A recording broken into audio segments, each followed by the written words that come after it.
जी को प्रणाम। मैं तो सबसे पहले आदरणीय सक्सेना जी का आभारी हूँ। मुझे नहीं पता था, जब पहली बार आपको देखा पता नहीं मुझे कैसा लगा। जीआईसी में एक कार्यक्रम था तो आप लोगों ने सजेस्ट किया कि आपका कोई हम लोग आमंत्रित कर लें। यही लोग समझ नहीं आया क्योंकि ये लोग तो छूट गया है, हमारे शिक्षक में नहीं मिलता। ऊपर टोपी है, बिल्कुल बहुत सुंदर सा चेहरा है, बहुत साफ सुथरा सूट है। बहुत देर तक वार्ता जब कर रहा था तो नजर दौड़ दौड़ के आप तक पहुंचती थी। मुझे क्या मालूम था कि मेरा सौभाग्य है ऐसे धुरंधर कलाकारों से संपर्क करने का। मैंने साहित्यकार हूँ, मैं कलाकार हूँ। ये समझ में नहीं आया कि ये जो पेंटिंग लगी है इसमें बच्चे क्या कर रहे हैं और जो पक्षी हैं ये क्या कर रहे हैं। शिक्षा विभाग का अधिकारी हूं तो एक ही चीज दिमाग में आती कि बच्चे स्कूल जा रहे हैं और पक्षी भी कह रहे हैं हम भी चलेंगे। बहुत अच्छे, ठीक बात है। कि अपनी अपनी सोच है साहब, बिल्कुल ठीक बात। हो सकता है इनसे कह रहे हो आप कहाँ दौड़ के जा रहे हो, हमारे साथ पानी में खेलिए। पर्सनालिटी को मेजर करने का एक सबसे अच्छा तरीका होता है, किसी की पर्सनालिटी को हमको चेक करना है कि इनका व्यक्तित्व क्या है, तो एक टीएटी टेस्ट होता है। तो उसमें पिक्चर दिखाई जाती है, पिक्चर में 4 कंडीशंस होती है। पूर्व में घटित घटना, पिक्चर को देख के बताइए, 3 मिनट में एक स्टोरी लिखनी होती है। क्या हो रहा है, क्या हुआ होगा, आगे क्या होगा और आप क्या सोचते हैं। उससे कितनी भी दबी हुई पर्सनालिटी हमारी हो, अब से 50 साल पहले भी हमारे अंदर कुछ भाव हो तो वो भी निकल के आ जाती है। साइकोलॉजिस्ट को बता देता है कि आपके बचपन में ये घटना आपके साथ घटित हुई थी। बेसिकली जो हम इमेज दिमाग में लाते हैं उसका चित्रण एक चित्रकार ही बना सकता है। देखने वाला तो बड़े सुंदर रंग है जी, बड़ी सुंदर पेंटिंग है जी, लेकिन जो विजन है उस पेंटिंग की रचना का, वो वास्तविक जो अंदर से निकल के आई है चीजें, वो एक चित्रकार के द्वारा ही आ सकती है। आपका ये प्रदर्शन अनुकरणीय है और चीजें धीरे धीरे धीरे धीरे पीछे छूट रही हैं। बार बार मुझे जो शब्द कुछ खल रहा था यहाँ, वो वरिष्ठ नागरिक खल रहा था। मुझे नहीं समझ में आता कि यहाँ वरिष्ठ कौन है।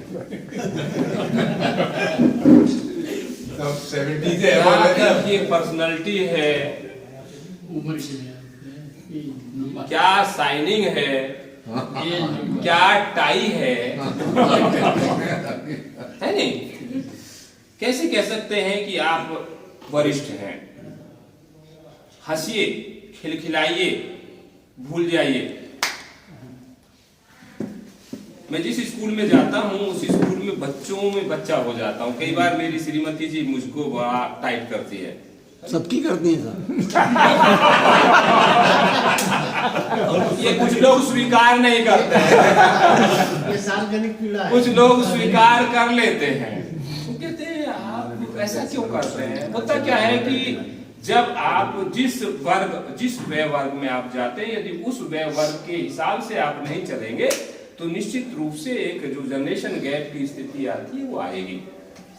बिल्कुल बिल्कुल सही बात। आप स्वस्थ हैं, बेसिकली स्वस्थता यहां से है, स्वस्थता शरीर से नहीं है। समस्या क्या है हमारे बीच में कि शरीर और मन में यदि तारतम्यता बैठ गई तो हम सफल हैं। मन में और शरीर में तारतम्यता थोड़ी सी इधर उधर हुई, गड़बड़। तो गड़बड़ है। एक दिन एक दरवाजा में खोल रहा था, धम से यहाँ लगा, चोट लग गई, 3 दिन तक दुखता रहा।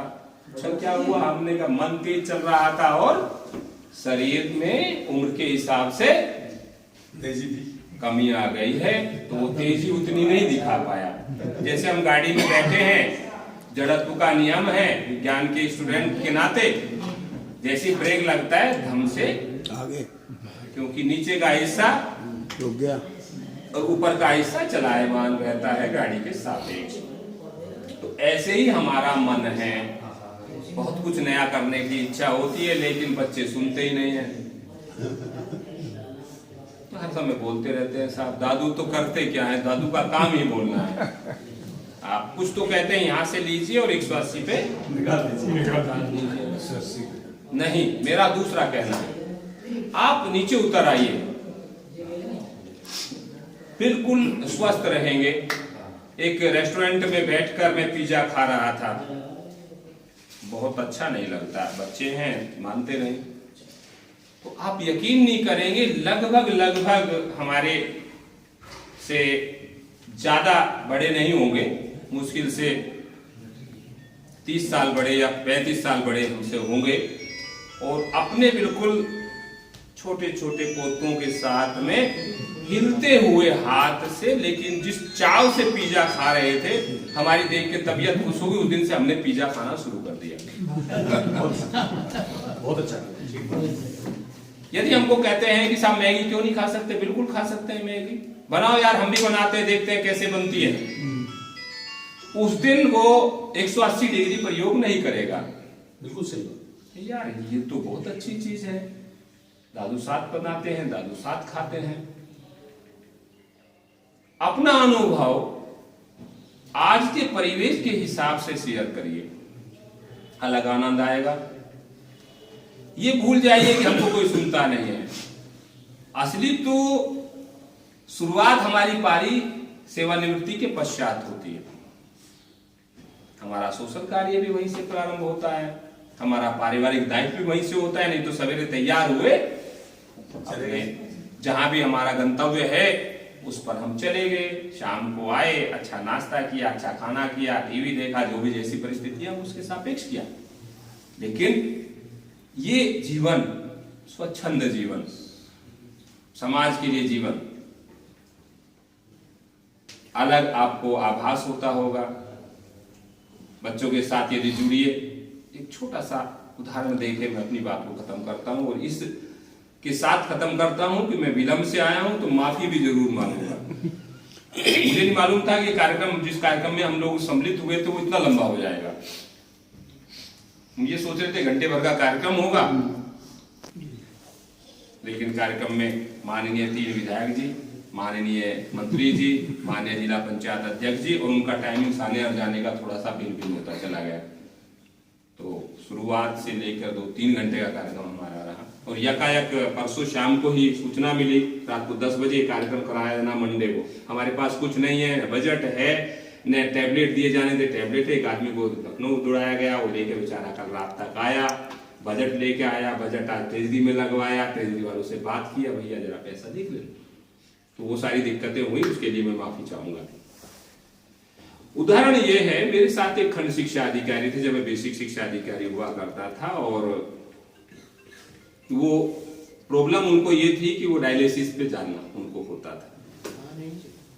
तो किसी वहां कुछ किसी विकास खंड का मुझे चार्ज देना था, तो मैंने वहां से किसी सज्जन से पूछा, हमने कहा भाई किसको चार्ज दे? तो एक बहुत हितैषी व्यक्ति बोले साहब आपको अपनी रुचि से देना है तो इनको दे दीजिए, बाकी तो सब बराबर है। इससे आप लोग काफी कुछ समझ गए होंगे। ठीक है साहब, उनको हमने चार्ज दे दिया, उनका कार्य हमको समझ में आया, हमने एक विकास खंड और उनको दे दिया। और वो बेचारे छुट्टी लेके चले गए कि साहब मारेंगे क्या हमको? 3 विकास खंड का चार्ज मुझे अकेले को, मैं बीमार आदमी, डायलिसिस पे रहता हूं, बुजुर्ग हूं, रिटायरमेंट के पास हूं। कमिटमेंट इतना, ईमानदारी इतनी, कि गाड़ी में बस में बैठ के निरीक्षण आख्या लिख देने वाले व्यक्तित्व थे। गाड़ी में बैठे वहीं से लिखना शुरू किया, मुझे आपके लिए लिखना है और आपको 30 किलोमीटर दूर स्कूल पे जाना और आप टीचर हैं, तो वहीं से लिखे 7 बजकर आज दिनांक फले को 7:20 पर मैं फला नंबर की गाड़ी से विकास खंड में जा रहा था। सीट संख्या अमुक पर आप बैठे थे।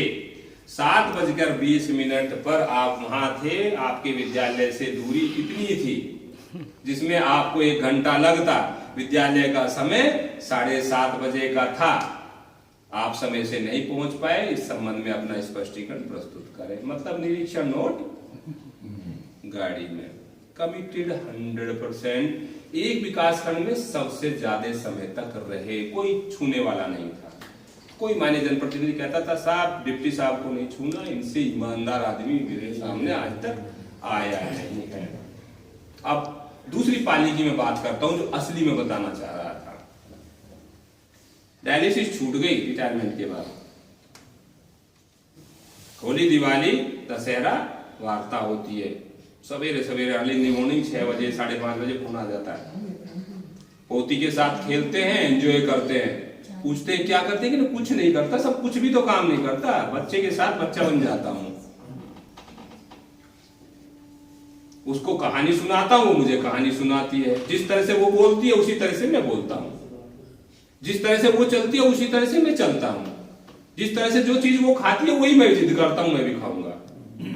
परिणाम देखिए कि आप यकीन नहीं करेंगे, डायलिसिस नहीं कराते आज की डेट में। बहुत बड़ी बात, बहुत अच्छी बात, बहुत बड़ी बात।